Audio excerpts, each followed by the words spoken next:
જૂન માસમાં યોજાનાર આંગણવાડી શાળા પ્રવેશોત્સવ માટે માઇક્રો પ્લાનિંગના નિર્દેશ આપતા જિલ્લા કલેક્ટર ગાર્ગી જૈન.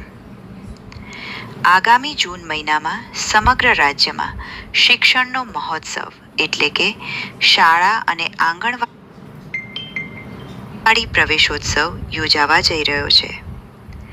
આ અભિયાનના સુચારુ અમલીકરણ અને જિલ્લાનું એક પણ બાળક શિક્ષણ અને પોષણના અધિકારથી વંચિત ન રહી જાય તેવા ઉમદા હેતુ સાથે છોટાઉદેપુર કલેક્ટર ગાર્ગી જૈન દ્વારા અછાલા ગામની ઓચિંતી મુલાકાત લીધી હતી.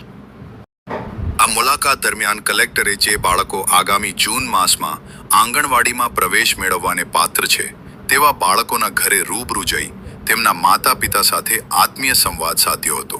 તેમણે વાલીઓને આંગણવાડીના મહત્વ વિશે સમજ આપી હતી અને બાળકના ઉજ્જવળ ભવિષ્ય માટે વહેલી તકે પ્રવેશ લેવા પ્રોત્સાહિત કર્યા હતા.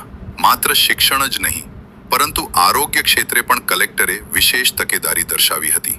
તેમણે ગામની એક સગર્ભા માતાની મુલાકાત લઈ તેમને આઈસીડીએસ અને આરોગ્ય વિભાગ તરફથી મળતી સહાય તેમજ પોષણક્ષમ આહાર વિશે પૃચ્છા કરી હતી. ત્યારબાદ તેમણે રાયસિંગપુરા પ્રાથમિક આરોગ્ય કેન્દ્ર PHC ની મુલાકાત લઈ આરોગ્ય સેવાઓની સમીક્ષા કરી હતી. આ મુલાકાતના અંતે કલેક્ટર દ્વારા જિલ્લાના ઉચ્ચ અધિકારીઓને સૂચના આપી હતી કે કોઈ પણ બાળક આંગણવાડી પ્રવેશોત્સવથી વંચિત ન રહે. દરેક વિસ્તારનું ચોકસાઈપૂર્વક માઇક્રો પ્લાનિંગ કરવામાં આવે. આંગણવાડી કાર્યકર અને આશા બહેનોએ છેવાડાના ઘર સુધી પહોંચી કામગીરી કરે.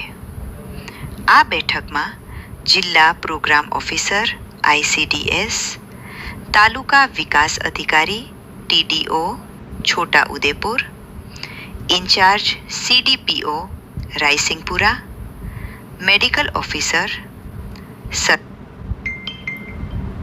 Officer, CHO, FHW, supervisor, anganwadi કાર્યકર તથા આશા બહેનો ઉપસ્થિત રહ્યા હતા.